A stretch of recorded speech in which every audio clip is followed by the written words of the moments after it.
Hello, all.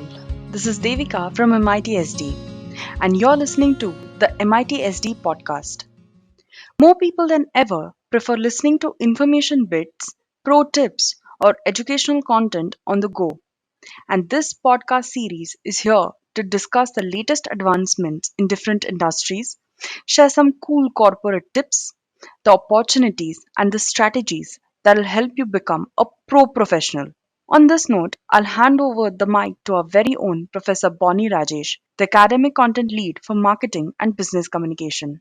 Thank you, Devika, for that wonderful introduction. A big welcome to all my listeners on this podcast series. This podcast series is going to answer the most commonly asked interview questions. Now, there isn't much you can feel certain about when you go to a job interview, right?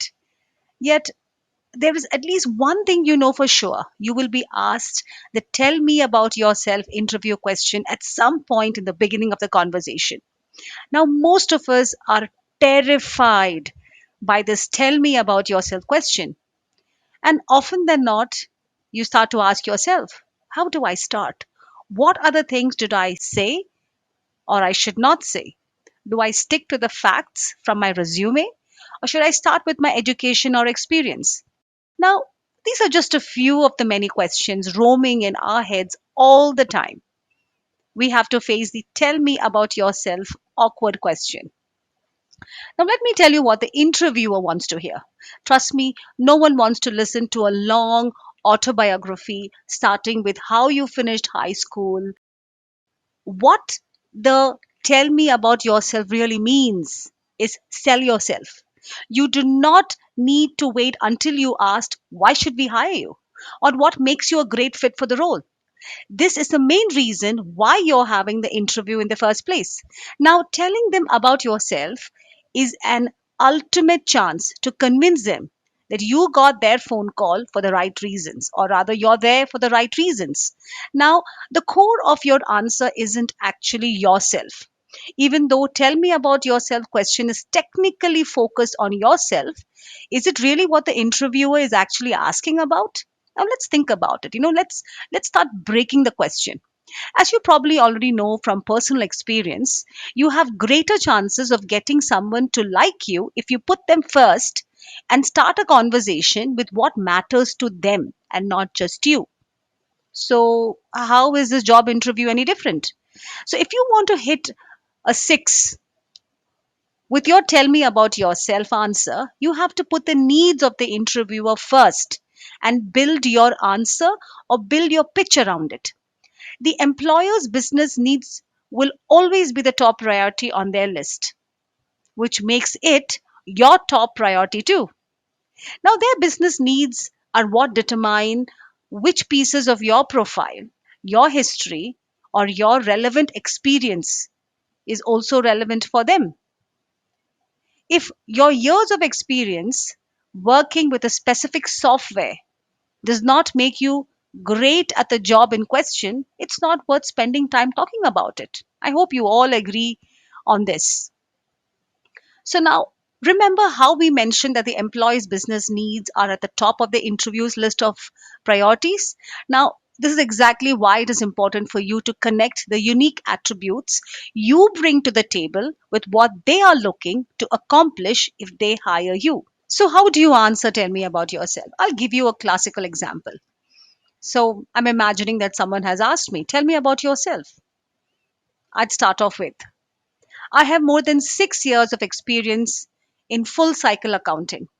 I believe that quality financial reporting is the key to improving the financial health of the company, which is exactly what I've been doing in the past 3 years in the FMCG industry. Most recently, I successfully completed a company wide implementation of a new interdepartmental reporting and communication system. Throughout my career, my colleagues have known me as someone who is great at breaking down big and complex tasks into smaller, manageable steps.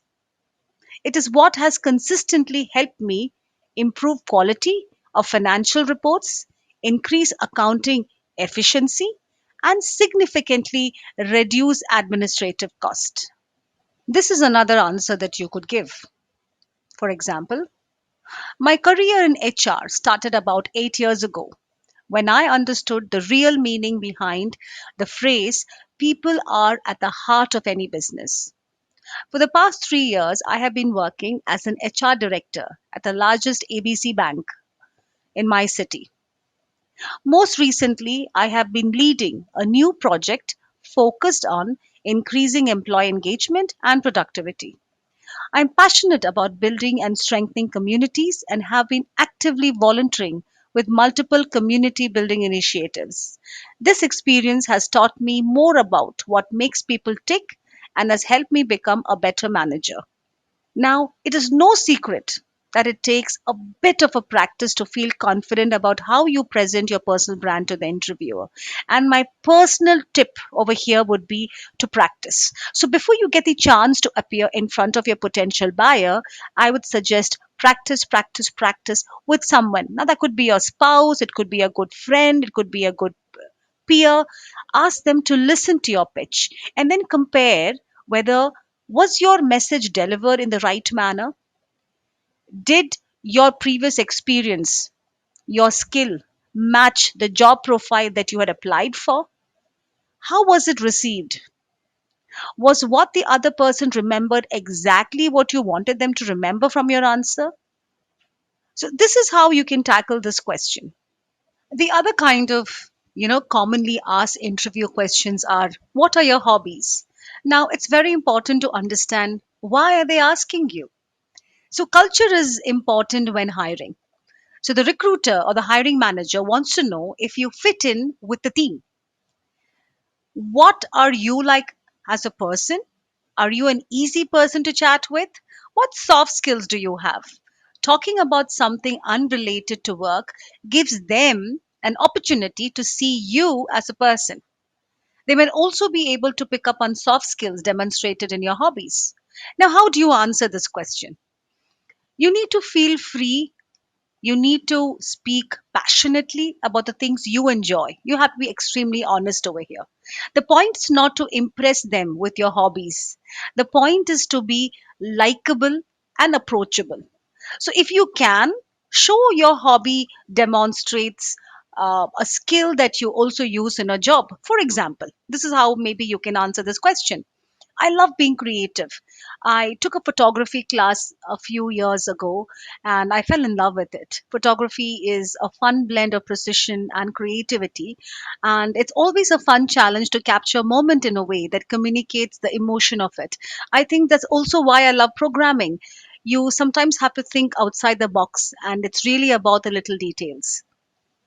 Or you can even answer this question like this: I'm really into fitness. I enjoy going to the gym and I love playing basketball with my friends. I usually play every weekend.